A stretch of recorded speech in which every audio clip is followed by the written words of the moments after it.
I'm going to go ahead with the meeting beginning ritual. 起立，面向佛堂，参加先鞠躬，一鞠躬，再鞠躬，三鞠躬，参加各位的传世一鞠躬，开班一鞠躬，请坐下。 Welcome everybody to the May 7th installment of the Tao Study Group. It's a joy to see you all here this morning or this afternoon or this evening, wherever you happen to be. It's really kind of cool that when we all get together, we're always rather astounded me.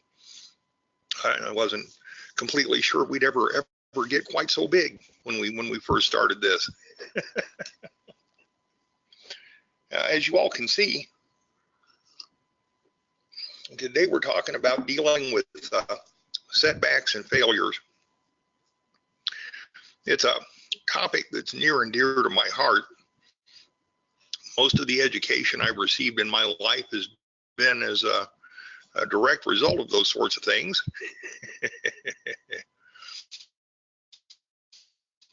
Sometimes with a fair amount of embarrassment attached to them, sometimes with a blessedly little notoriety. Either way, it's something that happens to all of us.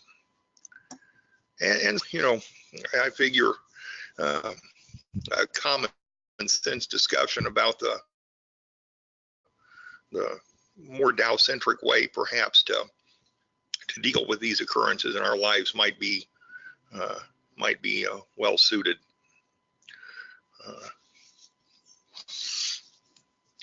The occasional mistake, failing, setback, life issue, whatever you want to call them, are kind of an integral part of living. If we're doing things, we're having problems at some point in time or another. It's nearly unavoidable. And when those things happen, particularly failures of a large scale or a significant importance, we tend to view those things as purely negative events with purely negative consequences. And we tend to, because of that perspective, attach a lot of negative emotions to the failure and setbacks. For instance, you make a big mistake at the office, or get into a fight with the wrong coworker or something, and wind up unemployed for a while as a result of that. That's a pretty big perceived failing, and one that carries with it a lot of consequences that we don't see as beneficial. Or gee, you try to run that yellow left turn light at the intersection and find out the guy coming across the street isn't going to stop. That actually happened to me once. I got my car plowed out from underneath me because I thought he was stopping and he thought I was stopping, and neither one of us did. Nobody got hurt, but that was still a pretty significant failure on my part. I am still gainfully employed. But when those things happen, we almost can't help but attach a lot of emotional negativity to those things, because we perceive the outcome from those failures to be bad, unfortunate. Very often, it is our desires and our attachments that drive the activities and behaviors that lead us to those problems. Okay? Most of the time, our failures and setbacks don't come out of the blue. They don't originate from nowhere. They are a direct result of our own behavior, driven by our desires to accomplish something. Very often, there are external pressures involved in our day-to-day situations that cause us not to put enough planning or pay enough attention to the details of an activity and failure.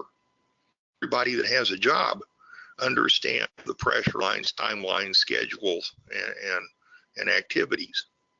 No matter what the job is, those pressures exist.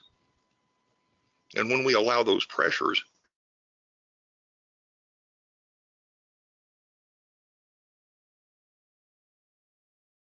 to cause us to move beyond our abilities to cope, allows us as we were in, and then there would be no failure. Those two sentences in part are strikingly accurate. Our own chaotic lives, our usual state of disorganized thinking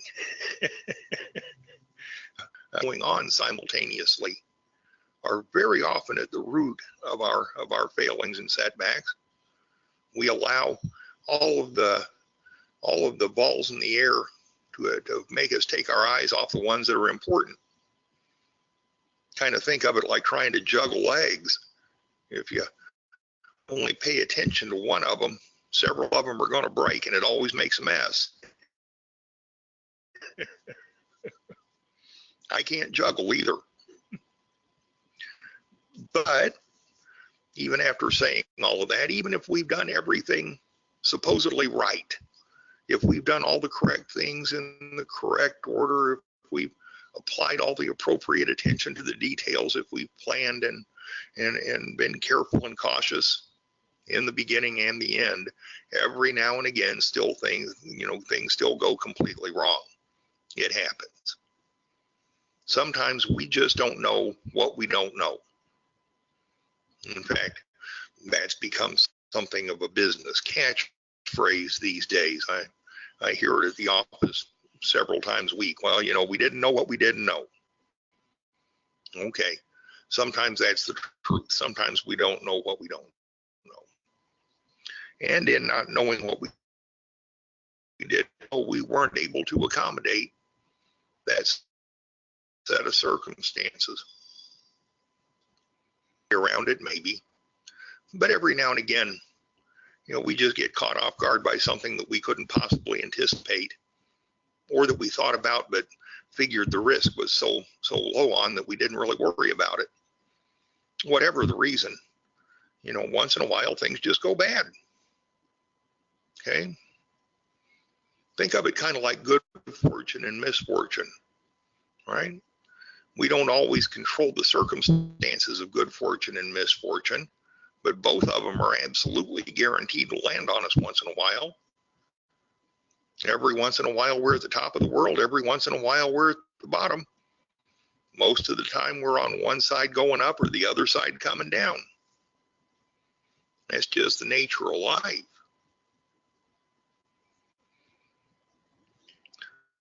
But despite the fact that every now and again, we're going to run face first into the wall, despite the fact that every now and again we are going to fall down, is there anything that we can gain from the process? That's really the question. That really, in a nutshell, is the thing that we want to know. People have made millions writing self-help books about this very thing. And for any of you that would like to send me millions of dollars, I certainly won't turn you away at the front door, although I kind of doubt that's going to happen. But that being said, yeah, there are some things that we can learn. See, with the proper perspective, we can view our failures, shortcomings, and setbacks as an ability to kind of expand our focus. If we can learn to view our failures without the emotional attachments, kind of the way that we view unattached action, okay? If we can remove the emotions from the events, then we can change our perspective on our failings and shortcomings to one of an opportunity for us to expand our minds, to learn and grow and gain some abilities and some knowledge and some wisdom we didn't have before. We go through that process for our entire lives. It's just that most we go through it unconsciously. When a baby first starts to roll over and learns to sit up and then pull up and then start cruising along the furniture and crawling around the room and what have you, those are all learned behaviors born of trial and error and literally falling down a lot. And somewhere between birth and the age of 2, the vast majority of children eventually learn to stand up on 2 rather wobbly legs and get around the house. It's about that time you learn to assemble a baby gate in a real hurry. What is it that motivates the baby to learn to walk? Who knows? Maybe it's imitation, maybe it's thought, maybe it's just something that happens. But the process is trial and error. We go through our entire lives doing that very thing. How do I do this? How do I make a living? Well, I don't know. Let's go find out. How do I drive a car? Hopefully we get some education on the front end, but there's a lot of trial and error after that. Right? How do I manage money? How do I raise my kids? How do I grow a garden? Pick your question. In a lot of cases, there's not a lot of written material available on the subject matter, particularly when it comes to raising your children. That's a completely trial and error process in it. How do I learn to follow and master the Tao Te Chings? Once again, completely trial and error. You get a lot of good guidance from the people around you, but ultimately, we're the ones that have to figure out how to walk the path. When we take the emotions out of the events, positive or negative, either one, but since we're talking about dealing with our failings and shortcomings, we'll stick with. When we take the emotions out of the failures, what we're left with is the opportunity. Oh, well, that didn't work so well. Let's try something else. And if we do that for a long and concentrated enough period of time, paying attention to what didn't work, we will eventually expose what does. The question is, are we going to do that by accident or by... I prefer to do it by choice, with at least a modicum of education on the front end if I can get it, or with my best guess and windage, if I can't. But in either case, I'm not viewing the failure as an opportunity to beat myself up, but rather as an opportunity to understand something better that I obviously did not understand so well to begin with. If we can remove the stigma of negativity from a failure event or from all failure events, then we're no longer tied to the negative emotional consequences of the failing. I would even go so far as to suggest that when we fail, we utilize the perspective of gratitude rather than a perspective of negativity and unwarranted self-abuse as a result of having simply not learned something quite right the first time. I think using a perspective of gratitude gets us a lot closer to the Tao path than any emotional attachment we can come up with ever will. See, the kind of the bottom line here is that people are really, really good at being grateful for the good times and the blessings, and we're equally as good at blaming heaven for the disasters, catastrophes, and bad times. When it goes great, it's all us. When it goes bad, it's all somebody else.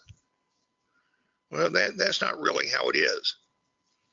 Neither one of those perspectives is valid in both cases. Ultimately, it rests with us to make wise and valid choices and to act appropriately. See, the Tao itself doesn't interest in whether we succeed or fail. It simply exists. It is, once again, the huge container for all of us and sundry little things, all trying to figure out what it does. And we're all just a collection of souls trying to find our way back home, which, by the way, is another trial and error process. The universe is full of them. However, there are several natural laws, axioms of the Tao, if you will, that help us to remember and understand how to utilize the process. I just quoted a couple of lines from one of them. If people were as careful in the end as in the beginning, they would have no failure. Manage it before it exists. Treat it before it's chaotic. Sounding familiar? Those aren't Bill's words. Those are Lao Tzu's. Okay. Those natural laws and axioms, the teachings of Lao Tzu, the interpretation of the natural laws that have been provided to us are our guidance, but the natural laws, the axioms of the Tao, if you will, have existed since before time itself. To the Tao, they are constants. It's up to us to discover how to use them. And we can't discover how to use them if we're busy beating ourselves up.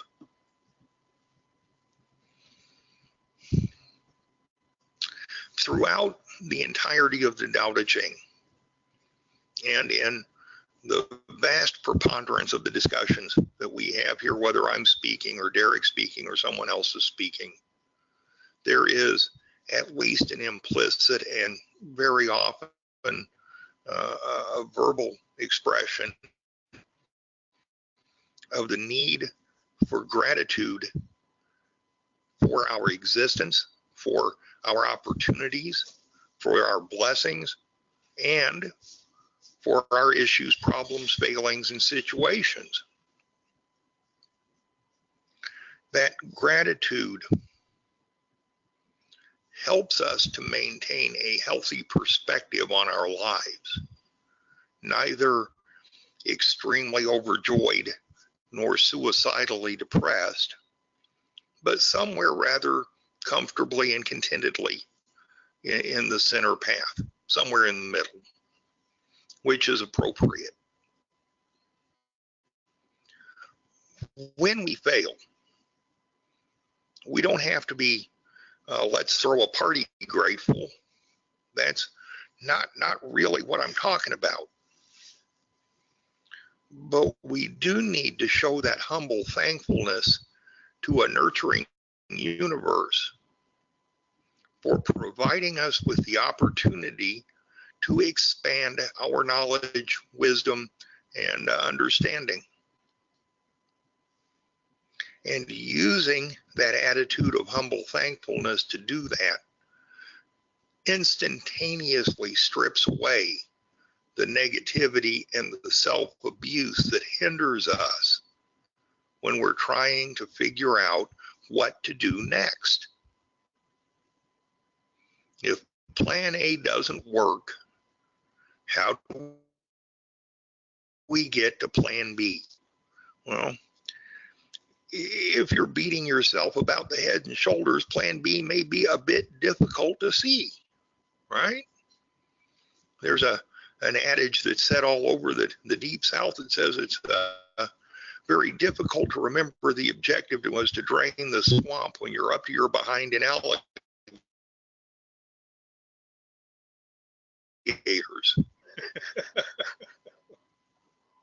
It's that sort of a scenario that most of us are stuck in.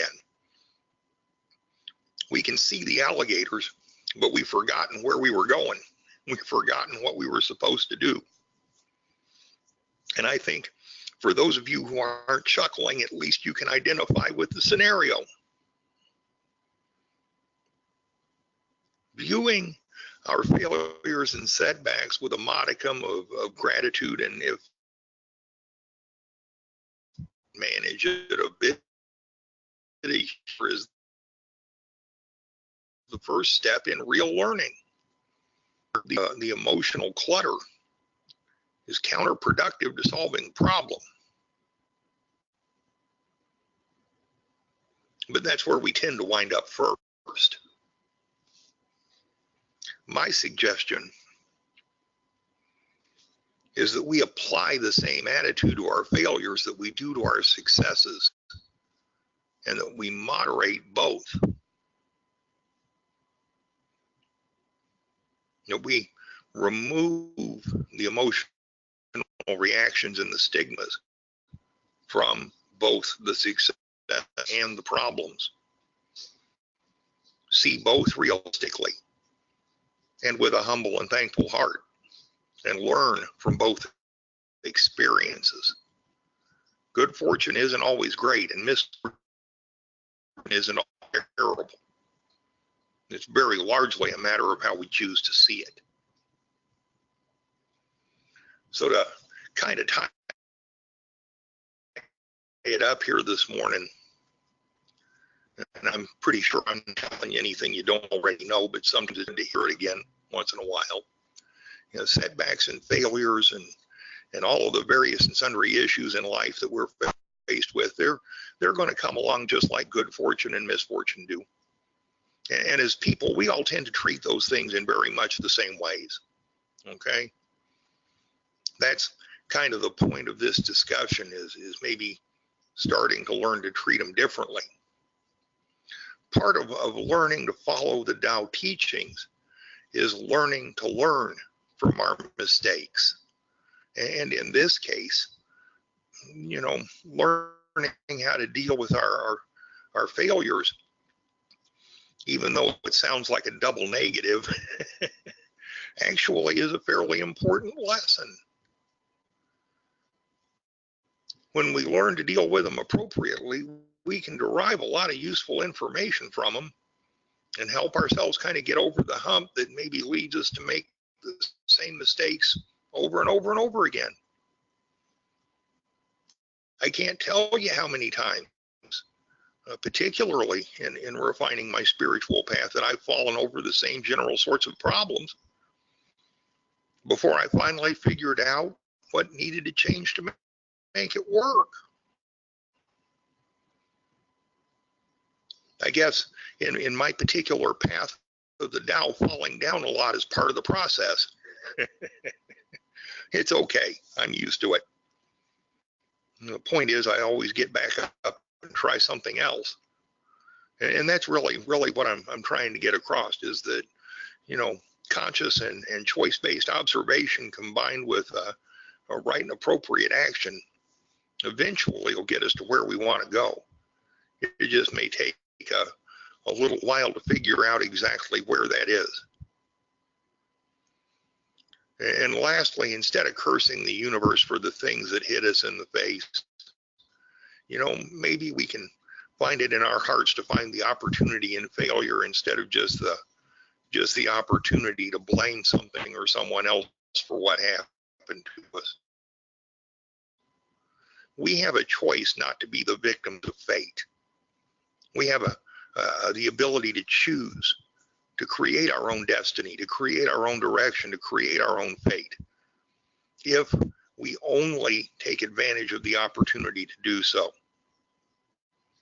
If we allow our failures and our shortcomings to beat us, if we allow those things to cause us to revel in negativity and misspent emotions, then we have not successfully cultivated the Tao at that point. And because it happens with a degree of frequency to all of us, I think it makes some sense to remind everyone, myself included, that those opportunities come to us for a reason and with a purpose.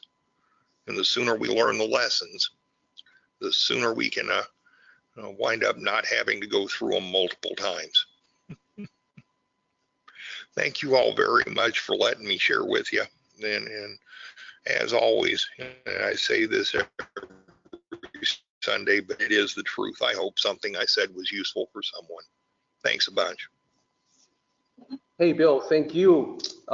There's an interesting question that I'd like to present to you, and this is about expressing gratitude. So on the one hand, we say that the Tao is without emotions, without feelings, no human emotions whatsoever. It's not a person, it's not a deity. So the Tao doesn't care whether or not someone expresses gratitude. So to who or what would you say we express gratitude to? That's an interesting question, because I absolutely do not attribute any sort of a emotional state to the Tao itself. My gratitude is directed at the Tao, because I view that as the source of not only everything around me, but of the opportunities that come into my life. I just don't expect an emotional response. Right. And I think I personally feel the same way. I give thanks to the universe. I give thanks to existence itself. I give thanks to reality. I give thanks to everything. And I know that none of those things that I just named, none of them cares at all that I give thanks or not. On the other hand, if I were to direct my thanks to the Buddha, who am I to assume that the Buddha cares, or has an emotional response to me? Exactly. Or any other deity. So, in the final analysis, I think that for me, I get a lot out of an expression of gratitude. It reminds me, I like feeling thankful. I like feeling that I'm not taking things for granted. So in the final analysis, I have to say that when I direct a prayer of gratitude outward, external to myself, I do that probably more for me than anyone or anything that could be receiving that prayer of thanks. Yeah, there's not an expectation there. Right. It's not transactional for you. Yeah, if you recall, Bill, I had this story plus article that talks about how when you pray, you can't really be sure that anyone is really listening to you, but you can be very positive that you are listening to yourself. Yep, I love that, by the way. That's an outstanding article. Let's go ahead and do the meeting ending ritual, everybody.